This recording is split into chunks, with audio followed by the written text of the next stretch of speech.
Si vous vous joignez à nous, bienvenue aux Matins éphémères. Bonjour, mardi, aujourd'hui, 7 août. Alors, pour ceux qui sont de retour de vacances, il y en a pour qui on a prolongé les vacances de la construction encore avec le petit lundi. Ça fait toute la différence. Bon retour. C'est encore cette période des vacances. On le sent bien. Si vous vous promenez dans le Vieux-Québec aussi, beaucoup de monde encore qui se promène. C'est très agréable à voir. C'est bon pour l'économie. Ce matin, au menu, Georges Goma viendra nous rejoindre dans une trentaine de minutes pour nous parler d'Afrique noire. On continuera notre série de chroniques sur la justice africaine et peut-être que Georges nous parlera un peu de sa campagne électorale qui l'a commencé. Puisque vous le savez probablement, là, si vous êtes fidèle de l'émission, Georges s'est lancé dans la campagne électorale. Alors, on a des gens bien engagés dans notre émission ici. Je pense à Raymond Côté aussi, là, ces gens-là qui vont partir en campagne électorale bientôt, peut-être même plus tôt que prévu, puisque M. Couillard a songe, semble-t-il, à déclencher les élections, peut-être le 23, peut-être le 25, en tout cas au plus tard le 29. C'était ça au départ, on pensait tout le monde, et c'était ça qui était prévu, probablement le 29. Mais là, on se dit que peut-être, et probablement que les libéraux se disent qu'ils pourraient peut-être envoyer leur rival, là, François Legault, le chef de la CAQ, un petit peu plus longtemps dans l'arène. Ça permettrait, en tout cas, peut-être que François Legault pourrait s'enfarger et réussir à le faire trébucher. On ne sait pas. En tout cas, c'est le pari ou c'est la stratégie politique des libéraux. Alors, 23, 25, 29, c'est certain qu'en tout cas, la loi de la campagne électorale dure un minimum de 33 jours et un maximum de 39 jours. À l'intérieur de ça, là, les partis ont une certaine liberté. On aimerait avoir l'Afrique, mais débarrasser de tous les Africains. Je suis peut-être un peu trop dur à le dire, mais quand on voit ce qui se passe, c'est presque cela. Ouais. Voilà. On n'a plus le temps, mais je voulais qu'on en parle quand même un peu de ma campagne. Mais j'ai quand même une autre question. Oui, on va changer de sujet, quelque chose de plus Oui, légère. on va respirer un peu, on va rigoler. Allez, hop. Voilà. Tu t'es lancé en politique, Georges, ce printemps, et comment ça se passe jusqu'à présent? J'aimerais savoir un peu le pouls, là. D'ailleurs, tu vas peut-être officiellement tomber en campagne électorale bientôt. Bientôt, on va se perdre, J'ai des gens bien impliqués dans l'émission. Non, on se perd pas. Tu sais que, Caro, tu sais que je suis une personne fidèle. Non, mais compte tenu des lois électorales, on pourra plus. On ne à notre pourra amour, je suis toujours fidèle. À CKR, je serai toujours fidèle, malgré Dieu, les élections qui arrivent. Bon, mon Dieu, la campagne électorale, ça va chauffer, très bien. Alors, on ne sait pas si c'est le 23, 25, 29, ça va être déclenché. On nous dit que... Peu importe, prêt, pas prêt, on y va, Georges. C'est pas mal prêt que vous... C'est très prêt, mais là, tu as suivi les informations ce matin dans le journal. Monsieur Couillard va peut-être déclencher les élections un peu plus tôt que prévu. Bon, que ça vienne. Mais de toutes les façons, nous, à Québec solidaire... C'est quelques jours de différence. Tout à fait. À Québec solidaire, nous sommes prêts. On a eu... mais tu sais, c'est bon, l'apprentissage de la démocratie. Je suis en train d'apprendre des choses extraordinaires. On a eu des séances de formation, par exemple, électorale. Mais ça, c'est des choses que je n'avais jamais pensé que dans un parti, on pouvait mettre autant de moyens pour permettre de former les candidats. Et là, on l'a vécu, là, tout le dimanche passé, ici à Québec, les candidats d'un côté, les coordinateurs de campagne de l'autre, et c'était formidable. On saisit bien les enjeux, les angles d'attaque, ce qu'il y a d'important pour nous, et soit dit en passant, il faut que je te dise ceci, Québec solidaire. Québec solidaire, les gens ont tendance à penser que c'est pas un parti de gouvernement, c'est un vrai parti de gouvernement. Nous sommes à la position que nous sommes parce que nous sommes le seul parti de gauche. Et quand je dis de gauche, je n'ai pas dit qu'il y a un parti socialiste ou communiste. Nous sommes parti de gauche progressiste.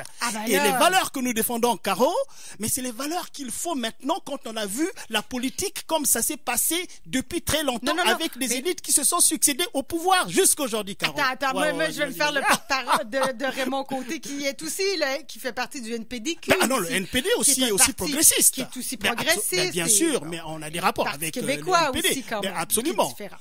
Mais c'est pas l'objet. Ça viendra, nous aurons des débats là-dessus, et puis on verra évidemment quelles sont les valeurs que vous défendez, quelles sont les valeurs que nous défendons, et c'est sur la table que ça va se dire. Parce que, Caro, ce qui se passe aujourd'hui, Québec solidaire, c'est le parti qui n'a jamais été au pouvoir. Et pourtant les autres, le PLQ, le PQ, la CAQ non plus, mais la CAQ a le vent en poupe. C'est sûr qu'ils vont être élus là. Mais fondamentalement, les valeurs qu'ils défendent, C'est presque les partis de l'establishment, là, quand on regroupe un peu les trois. On a vu des pancartes, des pré-pancartes des syndicats, PQ, oui. CAQ, c'est du pareil au même. Du pareil au même, voilà. Mais c'est ça qui est important, peut-être, tu vas me laisser... Moi, Georges, là, t'es parti, là, puis tu nous parles, t'es déjà dans tes discours. Mais j'aimerais savoir, toi, visiblement, la politique, comme ça te va bien? T'as l'air en pleine forme. Écoute, moi, je suis un passionné de politique depuis très longtemps. Énergisé. Oui, mais je suis passionné de politique depuis très longtemps. Ouais. Mais pas en tant qu'homme politique, en tant qu'analyste politique, en tant que militant politique aussi. Ouais. Mais j'ai été beaucoup plus militant politique, mais maintenant, il faut que je fasse une transition vers la politique en tant que tel, un acteur politique aussi. Parce que quand on voit ces gens qui font de la politique, ils n'ont rien de plus que nous autres. Hein? Il n'y a pas de raison. On va pas à l'école pour apprendre la politique. Hein?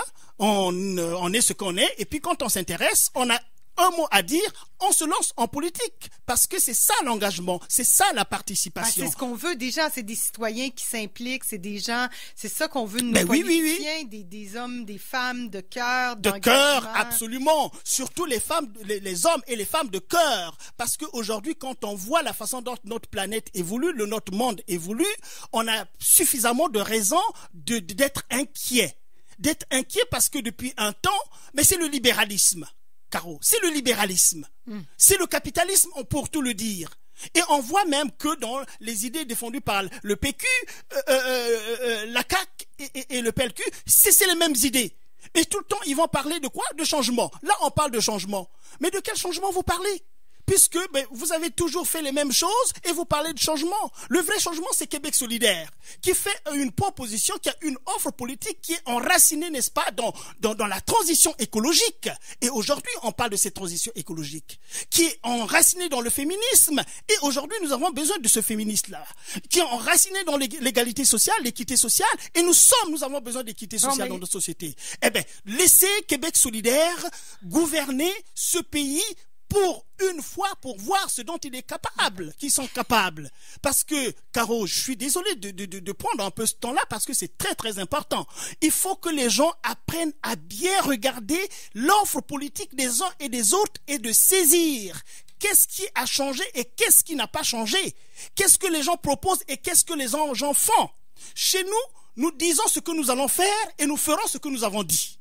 Oui. Voilà. Faudrait dire aux gens, prendre le temps, lisez les plateformes électorales. Mais il faut qu'ils lisent. Il faut pas que les gens se basent sur les stéréotypes parce que quelqu'un m'a dit, oh, Québec solidaire, c'est pas bon, machin. Mais pourquoi vous dites cela? Moi, j'en croise. J'en croise beaucoup qui me disent, ah, Georges, tu es candidat, tu es à la CAQ. Tout le monde me demande si je suis à la CAQ. Me demande, vous avez toujours la CAQ, la CAQ, la CAQ. Il n'y a pas que la CAQ, la CAQ, la CAQ. Il y a Québec solidaire. Oh, c'est quoi ce Québec solidaire? Mais c'est un parti qui fait des propositions.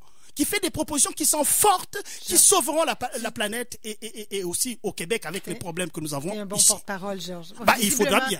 Alors, visiblement, tu es prêt pour... nous sommes prêts. Si jamais on part encore... À Lévis, évidemment, nous allons faire des choses. Hein. On a une bonne équipe.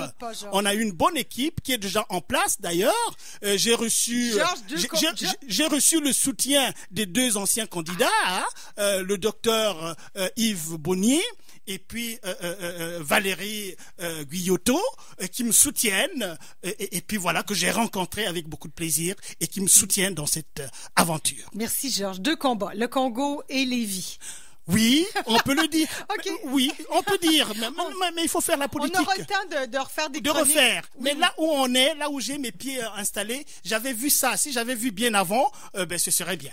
Hein, mais il n'est jamais trop tard pour bien faire. Merci. Je suis au Québec, je fais la politique au Québec. Merci Georges. C'est moi qui te remercie. On se reparle dans 2 semaines. Dans 2 semaines. Oui, on a encore le temps. Okay.